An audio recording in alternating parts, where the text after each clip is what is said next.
So it's been an interesting week, right? Yes, a lot have happened. Oh my goodness. Number one, out of 900, Yes. then to 300, then to 500, and then they were whittled down to 50 what? PSs that have been nominated. 51. 51 PSs nominated by the president. Yes. You know, in my other life, I actually served in that whole selection panel as a HR practitioner. And of course, the headhunter. And the headhunter, of course, we always like, let me ask you something. Mulipatia nani kazi? Na kwa nini The selection mlipatia panel. fulani? First of all, I think, you know, the way private sector, by the way, there's some companies, like say, for instance, if you applied for the Big Four, and it happens a lot with the graduates, Yeah. you know, being at Strathmore, Big Four is what exactly? PricewaterhouseCoopers, Deloitte and Tush, Those guys are called Ernst & Young, Big Four? KPMG. Those so, of four. course, Those four. every accounting student or every business student, and of course, in my backyard, it's Strathmore, will say, you know what, I'm going to apply for a Big Four job. Now, all of you 10,000 folks apply from all these universities, but how many are selected? God knows, maybe even maximum 100 perhaps. But you know what other companies will do? They'll say, you know what, guys, just give us this. You see, the ones you did not select, Yeah. give me those people. But because by the time they made it to the interviews, Your most successful they are rejects. very good. So, you know, find the likes of the blue chip companies coming after them. So I would speak to any PS who was on that list and were busy congratulating them for their, you know, nomination and making sure that they actually can make it to the panel because they actually made the cut. And I'd feel that if any serious employer and any serious person who's in the developmental world will actually look at that list again, because the people who made it to that list, the short list on the dailies, those guys are actually good at what they do. It's just that they could only take 50. Laban, how do they arrive? So somebody who has seen it happen, Yes. how do they arrive at this shortlist? How do they whittle down from 9,000 applicants to 500? Eric, Okay. with your permission, can I just Adjust, append add to the question. How do you determine the selection panel?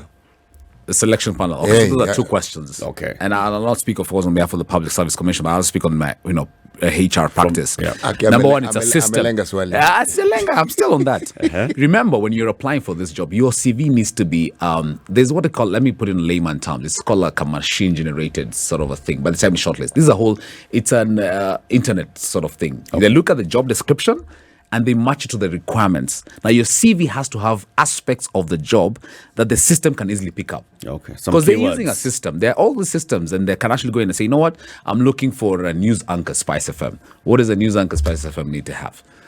You know, your qualities and all those things. They need to be on your CV so that the system picks up. So that when the HR manager looks at it and the headhunter is looking at the list of 5,000, they can just go to the system and tell me, you know what, I need somebody who has media advocacy, I need somebody who has, you know, broadcast skills and some tick, So keywords. keywords. So those words must be on your Must CV. be on your CV. Okay. You know, and then it just picks up. So maybe from 5,000, you whittle down to about maybe what?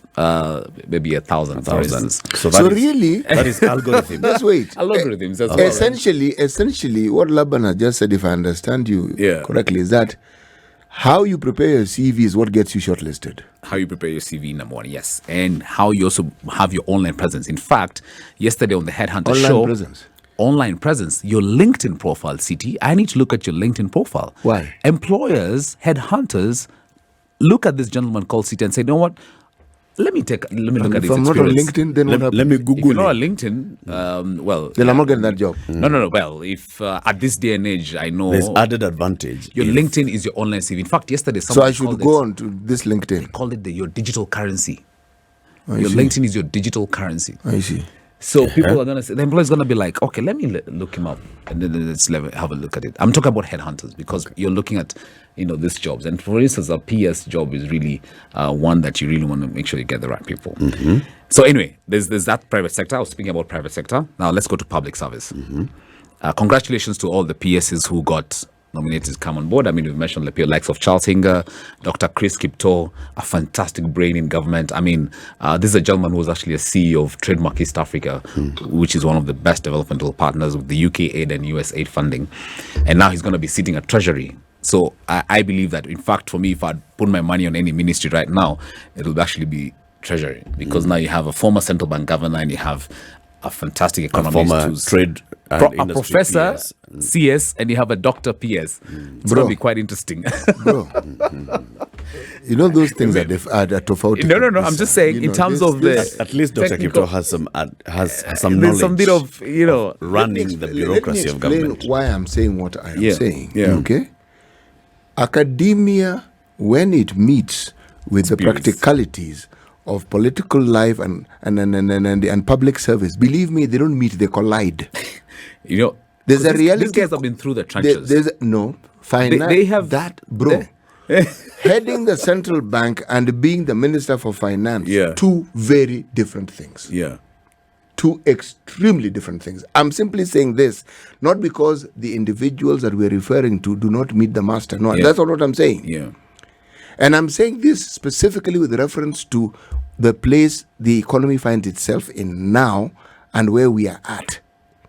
It is not a walk in the park because the expectations from the citizenry will not be lowered.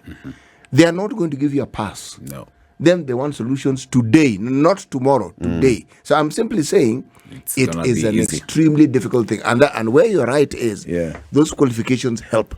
At least somebody has a background, somebody has a structure with something that brings them to the yes. Okay. Exactly. So the first thing that we've done is we've looked 9,000 CVs. They've been put through an algorithm which picks out their qualities of their CVs, and then they're shortlisted to 500. Those 500.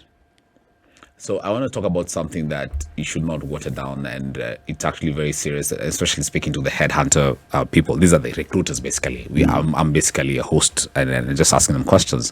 There's something called the power of referrals, Eric. And I think in the work that you do, it's really how your boss speaks of you.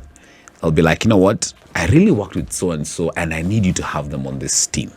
And I think they're also part of the whole process, and maybe with the folks, what do you tell yourself, like people like Belio Kipsang, in education, people like Harry Kimtai in livestock? I feel like they did something good in the previous government, and by the fact that they were retained, it shows that somebody spoke highly of them. And to be honest, being PSs and having reapplied for the jobs, then they were considered, right? Yeah.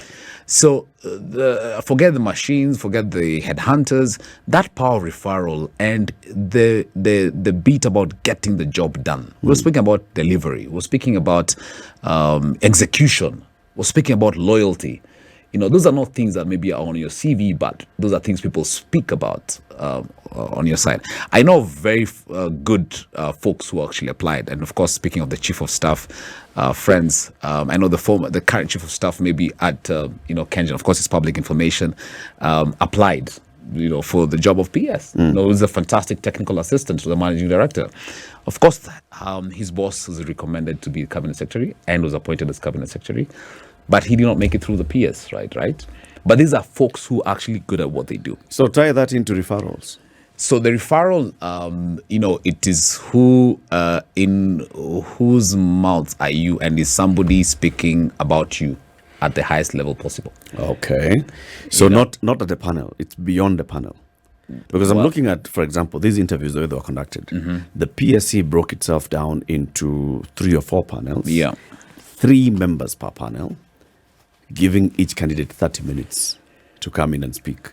Now, we've talked about the way we've come down to 500. So, and then each of those 500 candidates just gets 30 minutes before 3 people in a panel. Let's assume that they are strangers to one another. The panelists are strangers to the candidates. So it's the first time that they are meeting. Yeah. And you're interviewing for the senior most job in public service in a state department. Take me through this thing that's going to make you be then shortlisted into 50. So, I mean, how do they get from that to 50 just by meeting somebody for 30 minutes?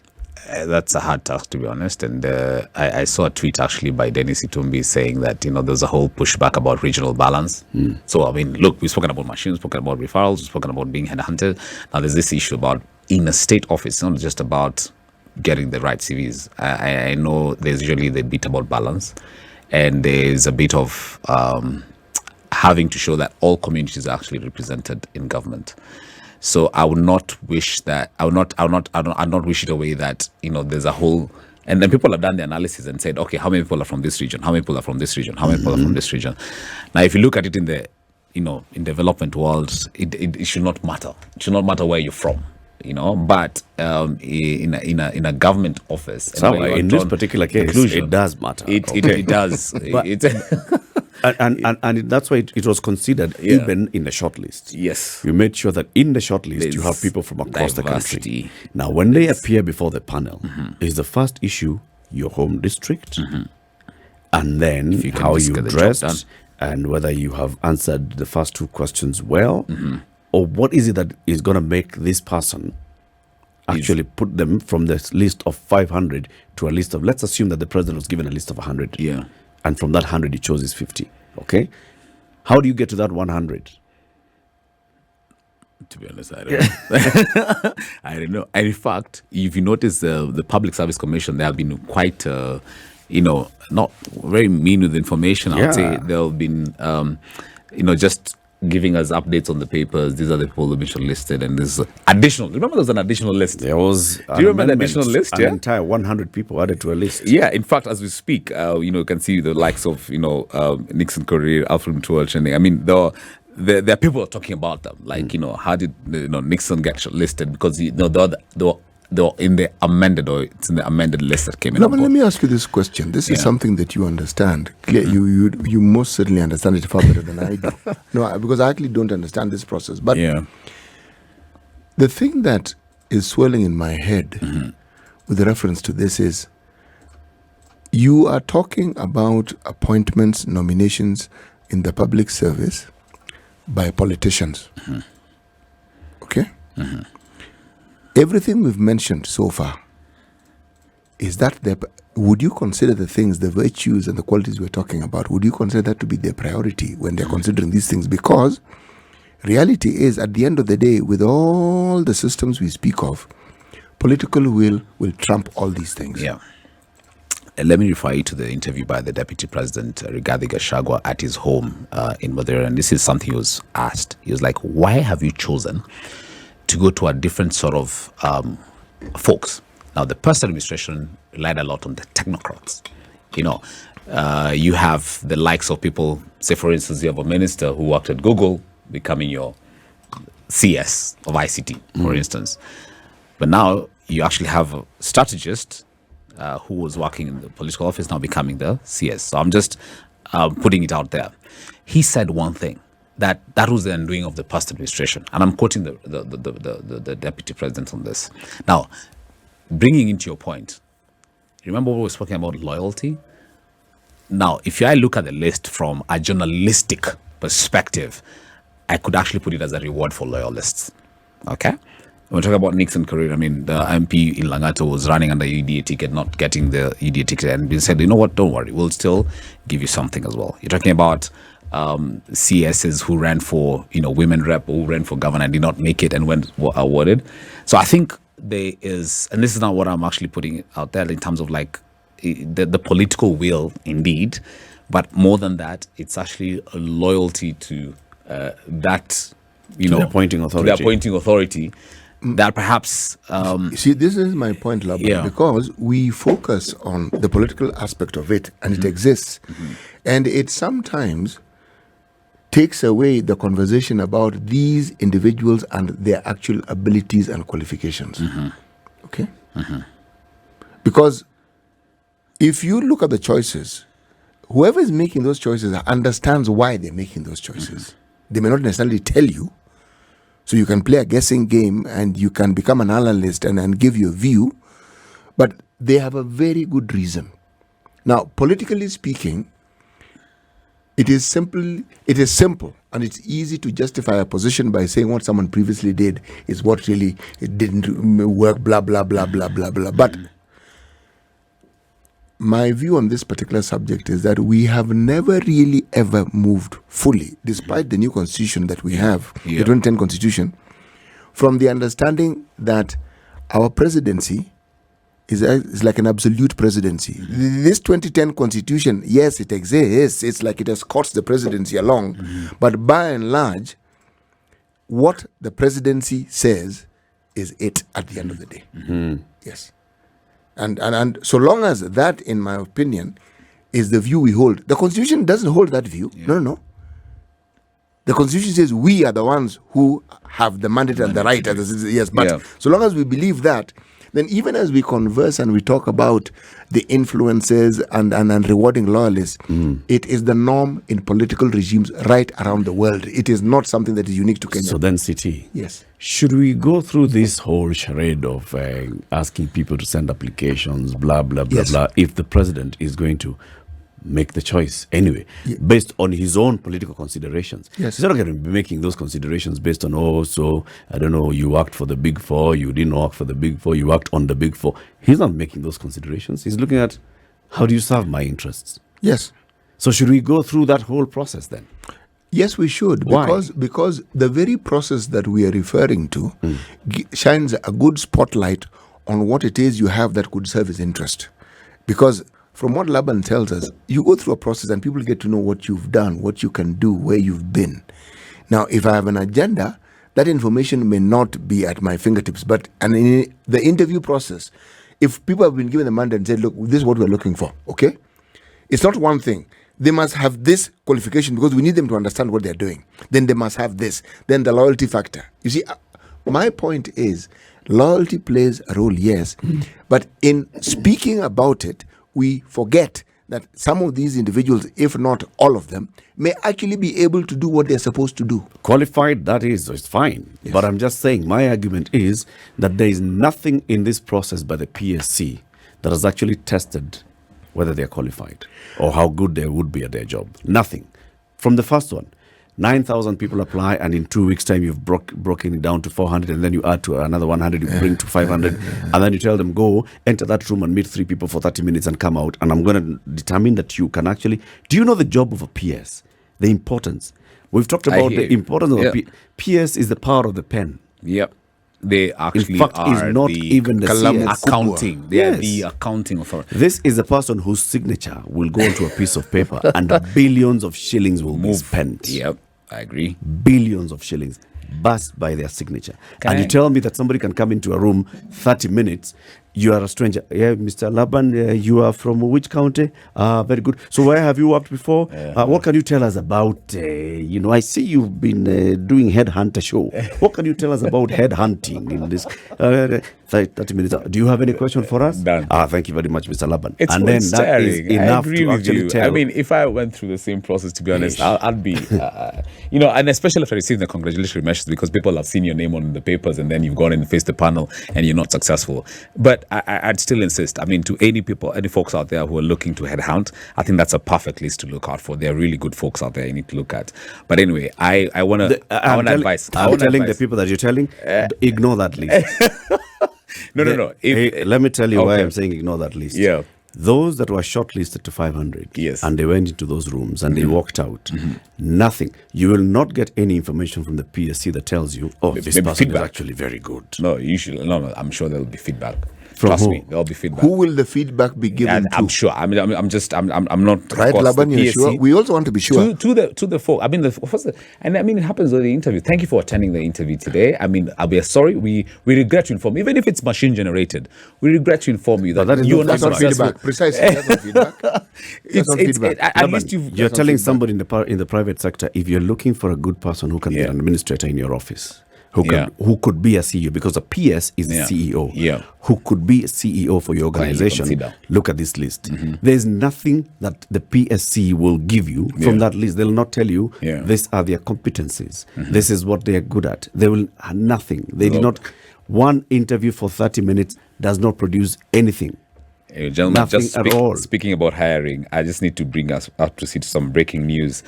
Twitter employees have just found out that they're going through a downsizing process. We've had, of course, Twitter was bought out by Elon Musk, and there's a whole lot of movement going there. So there's a note there from actually the office. Twitter. Bought by? The richest man in the world. Elon Musk bought Twitter. Have you been living under a rock, City? No. I live in this country. Anyway, I thought it was Bill Gates. What happened? No. So Twitter's bought by Elon Musk, and of course, he actually put out a note there that you're going to be paying about $8, which is equivalent to about $800. The richest man in the world right now is called Elon Musk. Elon Musk, arguably the richest man, because we don't have the latest data from. Anyway, please go on. Fine. So Twitter, of course, that's Twitter. employees have found out today that in an effort, and this is a message actually coming in from the Twitter global team, of course not signed by anyone in particular, but it says, in an effort to place Twitter on a healthy path, we'll grow through the difficult process of reducing our global workforce. On Friday, that's today, we recognize that this will impact a number of individuals who've made valuable contributions to Twitter, but this action is unfortunately necessary to ensure that the company's success moving forward. Now, given the nature of our distributed workforce and the desire to inform impacted individuals as quickly as possible, communications of this process will take place via email. Let's just stop there. Folks have found out that they don't have any jobs via email, right? And it's with immediate effect, not without even notice as well. So by 9 p.m. and the list goes on, and they're just saying, if you're on your way to work, I'm just trying to really go for that bridge to space. Now, if your employment is not impacted, you'll receive a notification via Twitter email. If your employment is impacted, you'll receive a notification on the next steps via your personal email. If you do not receive an email by 5 p.m. on Friday, that's today, please email this particular email. That's peoplequestions@twitter.com. Just know that even the organization doesn't know that you exist. Yes, Exactly. So, Let's take a break. Let's take a break. This is the Situation Room, the only way to start your day. 9. So let me prosecute my case here and say that we should relook yeah. this whole selection and vetting process. We should have a different view of it. Agreed. Number one, the president is given leeway to select whoever he wants to join his cabinet. Yes. They're just vetted by parliament and then he nominates. Yeah. We have seen the charade that's vetting by parliament. Oh, we didn't think this one has an issue. Oh, we don't have an issue with this one. Oh, let it pass. Oh, blah, blah, blah. PSS is even worse. Yeah. The PS, and we've talked about the importance of that office and the hold of that office. That person should be a public servant, in my opinion. Let the Public Service Commission promote people by merit up the ranks of the public service to the level of principal secretary. At that level, you understand the bureaucracy of government, you understand the workings of government, you understand the importance of the job that you hold, and you know your other officers below you. This thing of just picking somebody from university to politics, from parliament to go and become the PS for lands, completely new. It's a disaster in the and making. a whole new CS who's never also been in lands. These two people are going to the lands ministry and they're new to the system. Never worked in government, for example, the PS. This is a disaster. And this person has the power of the pen, like you're saying. Let's remove that whole thing and say the president will find PSS working. The government, the civil service is a machine that works, regardless of the administration of the day. This other one of the principals of the cabinet secretaries, let's not even subject them through parliamentary vetting. Just appoint them. Appoint. He is carrying the burden. He knows the political burden that he carries. If the president came and promised that my government is going to deliver, he knows best to do. if your government does not deliver, the voters will punish you in 5 years' time. If your government delivers, the voters will reward you in 5 years' time. So it's your choice. You have been given the mandate by over 6-7 million Kenyans to run the country and to run government. Run it. It doesn't work, we sacrifice after you. Yeah. This whole thing of saying, oh, you know, we've rejected your ministers, you've rejected, what's that nonsense? Can I give free advice maybe to the powers that be right now? There's something that was in the previous executive order. I'm sure it's still implementing because, first of all, I must admit, I enjoyed my time in the President's Delivery Unit, which has now changed into the Government Delivery Unit. I don't know how that's going to pan out because I think the PDU did some amazing work, for former president and, of course, the deputy president then. We don't know how that's going to pan out in terms of just ensuring that things get done, projects and what have you. I want to talk about two departments that are really key. It's called the National Development Implementation Cabinet Coordination Committee. That's called the NDICC. This was the group now of the cabinet secretaries coming together and ensuring that the policy directives can actually cascade down to the National Development Implementation and Technical Committee. That's the NDITC. Now, I think the learnings in those two committees are amazing, and rightfully so. Of course, you pick out some weaknesses in terms of some of the appointments. You pick out some strengths in some of the appointments. But I believe that these two, the camaraderie and the sort of vibe that existed between the cabinet committee and the technical committee should actually, of course, this was ran by the PDU as well. Those are things that actually would help center of government really implement what they're actually doing. What was the importance of having that committee, the Matiang'i committee, for example? It's that ministry Oh, no, it's so and so who's doing this. Oh, it's so and so who's doing this. That committee brought everyone under one roof and said, hey, look here, this investor is saying you're the one who's refusing to give out this permit.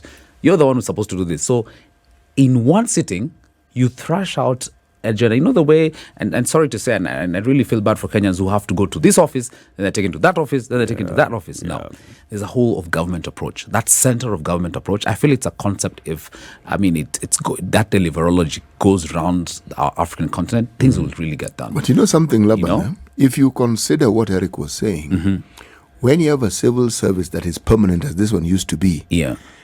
those people talk to each other. This very thing that you're saying, Yeah.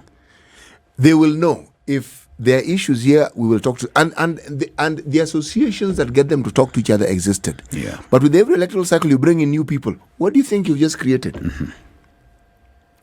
That continuity, it's completely dismantled. And And remember, in I my- mentioned, I agree with you. and you know, in my view, it's deliberate. But let me tell you, there are folks who, and I was speaking to actually some investors as well recently, and I just told them, you know what, as much as you want to go and ask for a courtesy call to the president or to his deputy or the cabinet secretary, please don't forget the directors who are sitting in these ministries. Yeah. Don't forget the folks who've been there 5, 10, 20 years. Who will always be like, Those are the you guys institutions. just came the other day. You will come, leave us and get it. So I'd really give a lot of respect to this. They are folks just maybe below PS level, have been in government all this time. And what happens is, and especially with the folks who maybe want to come in and, throw their weight around, Yeah. I'll caution them to really be very careful of the guys in government who actually have Who the actually run government? at their level. Let me speak to Directorate their level. So you know I'm saying it run. helps. It's not Yeah. even at their level. You know I'm saying run. Yeah. If you're talking about systems, you're talking about the wheretofores and everything that is government. Yeah. They're the custodians, my friend. Agreed. They know. And they are the people whom even the PSS rely on. Yes. Okay? Yeah. So, when we say they run government, Yes. they do. Now, True. if you've never been in government, Yes. it is difficult to understand just how important these people are. And It's they are next to impossible. and they are. I think any free advice is please keep this for. They don't like to be seen. They're never in press interviews. They're never on TV. They're behind the scenes. You don't even They're know the who they guys. are. They don't even know who they are. But I really learned a lot from these folks who, they come in and they have a lot of knowledge. They actually understand statecraft, which is something I'll talk about when I start lecturing, maybe in my other life. You know, any civil servant who actually understands what they're doing tends to involve the people they work with. Yeah. Whether it's the directors, the people below the directors, so that by the time they're talking or they're signing off on something, everyone who works with them in whichever department have signed off on it. So there's evidence that this thing has actually been given a thorough look through. Yeah. Okay? Now, if that thorough look through is something you don't understand, and that is the problem of being new to government and being new to a position, how long would it take you to actually get to figure out how this thing actually works? And will these people work to ensure that you understand how this thing works? Because if you come in, for instance, as they say, and you're supposedly you're a new broom, the saying we hear anecdotally in government, you found us here. Well, you still leave us here. So, you know. Because the person comes, let's say someone comes as a PS, because they also want to have people who they feel that they trust, they'll bring their own administrative secretaries, okay, in the office of the PS. And this is somebody, maybe it's a buddy who was in another department, or somebody that they'll promote from down there and bring them and make them, the admin secretary in the office. The other people, the heads of directorates, are just looking at this person and thinking, you have absolutely no clue what we do, and you're coming here to try and boss us and to lord it on us. So we will not say no. We'll just tell you yes, sir. But we'll tell you yes, sir, for 6 months on something that could have been done in a week. Yeah, in a week. Okay. That's that. And that ends up just frustrating the work of government, because we keep changing, And then you'll find halfway through an administration's 5-year term, there's a reshuffle of PSS. So again, somebody new comes to introduce themselves to the machinery of civil service. Whole change. So what happens to service delivery for the Monenchi? And then that, for me, It's sacrifice suffers. at It that suffers. altar Yeah. And that's of what political I'm actually putting it. convenience. Because see, what we're talking about is really at a very high level. But for me, I really, my heart goes out to it. Like, Laban, oh my goodness, I'm having issues with my passport, which of course the birth certificate because of this police report. So imagine how many government ministries you have to do your passport because it's lost. You have to go get an abstract. And then you're told, go to this office, That's go to this immigration. office, go to this office. From immigration, you're told go to the registrar go of to this persons. office. So my heart goes out to them. But I look at the NDICC, the NDITC that was chaperoned by the delivery unit as a way that perhaps this administration, as much as they would like to change the name and they'd like to, tweak it a bit, but I feel that whole of government, center of government approach should really work. And by the way, the peers would actually tell, they say, you know what, it used to be done like this. And I'd really throw a challenge to these PSs who've been reappointed, nominated now, is that please help out these folks who perhaps in the eyes of the public, they would be deemed weak or they would be deemed less knowledgeable about how government works. And the likes of Dr. Kipto, you mentioned about Bele Kipsang, because they understand it, they have that institutional knowledge. So they can actually help on that continuity. Because let's respect, this is a new dispensation, so let's give it up to them. So, of course, they'll come in with new ideas. But you also need the people who've done it before. Let me ask you something. You need, to actually help. At the end of the day, what we want is service delivery. Agreed. What that one, your passport. You want your passport within. That is a service. A day. If that's what I need, Which is that's a what I target. need. Now, if through whichever mechanism the individuals got to where they are and they are able to deliver, it will not matter in my mind. The reason why I feel we discuss this at great length is you look at the individuals and you question that ability. You ask, will this person actually get this job done? Yes, because everyone who is there has a history. And whatever we've read or whatever we are privy to is what now informs us, and we question. But what I question is, fine, what is the end goal? Because these are deliberate. There's nothing accidental here. At the beginning of all this, when we first looked at the nomination to the cabinet, we said in this studio that is a 2027 cabinet. Yes, the focus is that's what we said. And my view hasn't changed. The question again now that I would ask now is, will this particular group of individuals ensure that the public is with you in 2027? Yeah, Because that's what really matters. that's it. Yes. I mean, interests change, to be honest. And for me, I'll go back to that word, loyalty. Will the loyalty still stand the test of time? Will it be the one that determines what happens? Will it stand the test of time up to that? Laban, do you honestly think that there's anything like loyalty in our politics? Loyalty per se. If you're to look at the fundamentals of loyalty, There is. What is Whichever loyalty? side you fall on, it has a prize. side you fall on. If you Whichever look side. at the way our politicians have moved around from this party to that, changed alliances, done the that other, actually done the speaks other. on what we're discussing on our front pages of the Standard. Yes. Blow to Orange Party as Ongwae, that's of course former governor Why is it of a blow? Kisii, and Why is it the a blow? former I mean, woman again. Ongera Dikam. Okay, we this is actually our headline, so I don't know why you're saying it's a blow. It's a blow to ODM No. because they actually. How do we were know among that? the Do you think kingpins. ODM thinks it's a blow? Look, You know why I'm saying that is because people are shifting allegiances right now. Look, the allegiance, the loyalty that I Yeah. see is people have allegiance and loyalty to themselves and their interests. That one I see with clarity. But if you look at the political parties that we've had, the way we've changed them, you only need to ask yourself, how do our political parties function? They are properties of the people who own them. Party leader is party. It's not complicated. Yeah. So you tell me, where's the loyalty? To the party, to the individual, to themselves. Yeah. Even right now, we have UDA, okay? Yeah.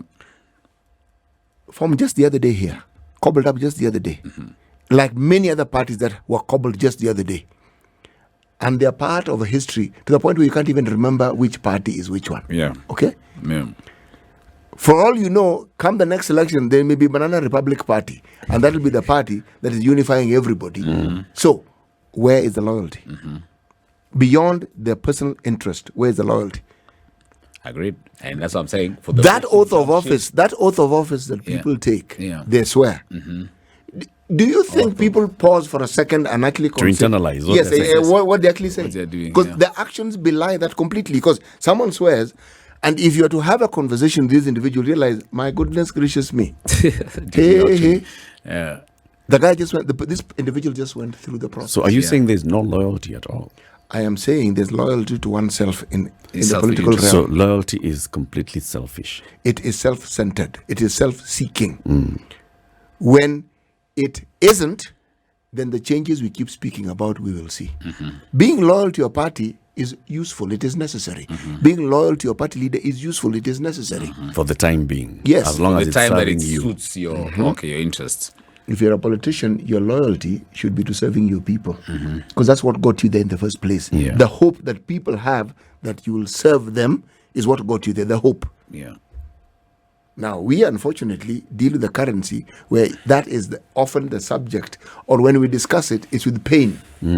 Eric, what do you think about this move? And I know it's By actually in my backyard. the Honorable James Ongwae and Janet Ongera. Yeah, I mean, because this is what people were deep. I think, Well, they were deep in the in the campaign, administration, the Zimio, Were they? really deep, I believe. they were considered, especially those two, to be, like the point persons of ODM in Kisii Nyanza, right? And to be Raila's people on the ground in Kisii Nyanza. If you look at the campaigns that were conducted, all the years that Ongwae was governor, the 2 terms, and this time again, he was the one who was like coordinating the campaign. He was considered the linchpin. Yes. So if a linchpin then decamps and he says he's decamping, well, it's not a new thing. We've seen this. I mean, like City is saying, we've seen this many times. But what does it mean? And are these 2 leaders looking at their political future, or are they looking at security? Survival mode. Security in the present administration. Yeah. It's a sort of covering. Because right? there's that kind of thing. Yeah, I mean, if these guys, they said we are not going to go after anybody, and then we are seeing what they're doing. All right, but would you trust that? If I just sit there, I'll be exposed. If a dog bites you, do you blame the dog? Do you blame the master? If it's a rabid dog. Look, Anyway, but I think it remains why to be seen. do people shift allegiances in politics? Yeah. I mean, the answer to that one is as simple as what is 1 + 1. It's not something complicated. Yeah. Right? Yeah. Ongwae can't be governor again. Okay? That's done. Yeah. Right? ODM served its purpose then. Will ODM serve its purpose going into the future? Because if you look at ODM and the leadership in his neck of the woods, there are the people who come to the fore. We have the great lion, Simbarati. Simba. We have Richard Onyonka. There are other people who've come in and who are speaking that language. Yeah. And then other parties, the democracy in Kisii is something I always admire. Yeah. Okay? People vote for, it's like they vote for individuals and not necessarily parties all the time. Yeah. So it's a change. Yeah. Now, if you feel that your interest will be served elsewhere, why would you stay where you don't think your interest will be served well? Yeah. That's why I said loyalty is to oneself. Yeah, true. And it's important that it's you important. actually have that kind of thinking in politics. If you cannot just go with somebody who is also Not in your side. securing themselves. Okay. Yeah. Do you think you think that the party? You think today the loyalty, Dr. William Ruto has loyalty to anybody else apart from himself and his ambition? Does Raila Odinga have loyalty to anybody else apart from himself and his ambition? No. So why should the people who are working with him have loyalty only to him? Yeah. It has to be. And the loyalty we as the citizens and the voters have is so that our interests are served. Yes. Please understand. So when they're not served is when we pitch a fit. Yeah. Like, no. It's not working. So it's not something unusual. Yeah. But we like to speak of it in lofty terms and then give it a certain moral twist, which doesn't exist. Anyway, There's no morality in politics. No, there isn't. Not nothing. in this sphere. No, it isn't. It doesn't exist. People changing camps. People change all the time. Look at anyone who is in politics and in a position of authority. Tell me how many parties they've gone through. So I agree with you. Maybe there's a bit of the difference in the party loyalty. But if you're looking at what your interests will be, we've agreed that there's your loyalty to oneself. But I would say for any appointee, or anyone serving a principal at your time, you best be loyal to them. At the moment when you're You in best office. be loyal. Choose a side. Choose a side. When you are working under so and so. Choose a side. Laban, may I append to something that what you Choose a just side. said? Don't necessarily be loyal. Yeah. Convince them that you are loyal. Yeah. Whether they are loyal is a completely Act different. loyal. Convince Yes. them. They must believe wholeheartedly You're on that my you're side. loyal. Now that is what counts. Yeah. If you are loyal, Yes. and the whisperers who don't like you Yes. keep saying other things, you're in trouble. Yeah. Agreed. So the individual to whom you feel you owe loyalty Yes. must believe in their hearts. Yes. That's why with every government, with every leadership, with every presidency, the individuals you look at, you wonder, what on earth did this person do for the? I mean, this one, this. And I mean, you wonder, hey, Why does the boss listen to this person? where has this one come? You look at this person, we always see, what does he do? Yeah. Now, those ones are loyal, and there's a reason why they are loyal. In Kenya, we say, wametoka mbali. That explains everything. Kabisa. Yes. Oh, goodness. They've come from far together. We should write a paper. They've brought this person from far together. Laban, incorporated circles. CT says he has not started counting the days of President William Ruto's administration until the day when these PSs are sworn in. That's when he'll start day one. Because of what you said and them being really accounting officers at the ministries, I believe also what the CSs are doing right now is basically just getting acclimatized to the offices and really knowing where the air conditioner switch is, where the remote thing is, and what And the VIP lift. You know, this man is a church-going person. no, seriously. I mean, I like your faith in humanity. No. I mean, it's In my mind, that's the last thing on their mind. How much money does this ministry have? Okay. What are the what have left in the plans? coffers? Who are the people who are going to be our contractors? What are the parastatals? What are the parastatals? What are the State Departments under us? I shared this earlier, and I was very. This is Kipchumba Murkomen, and he was quoted saying, "I'm shocked. I don't know about the other sectors and what they have discovered." So they're on discovery mode. Let's admit, people are now trying to get acclimatized. Those are lies. I think the captain. Those I are think the lies. captain of the state capture was living in my ministry. Those are lies. I think this was one quote that perhaps. Those are lies. So what will we do? We'll keep somebody this? will remind Kipchumba Murkomen that he has just come from being a ranking member of the first Senate of the Republic of Kenya. He was the majority leader. Yes. He is a ranking member. Yes. They've had a lot of access to information. Yes. There's nothing new that Kipchumba Murkomen has walked into Transcom House and discovered that he didn't know before. When your role is that of oversight, is there anything you actually don't know?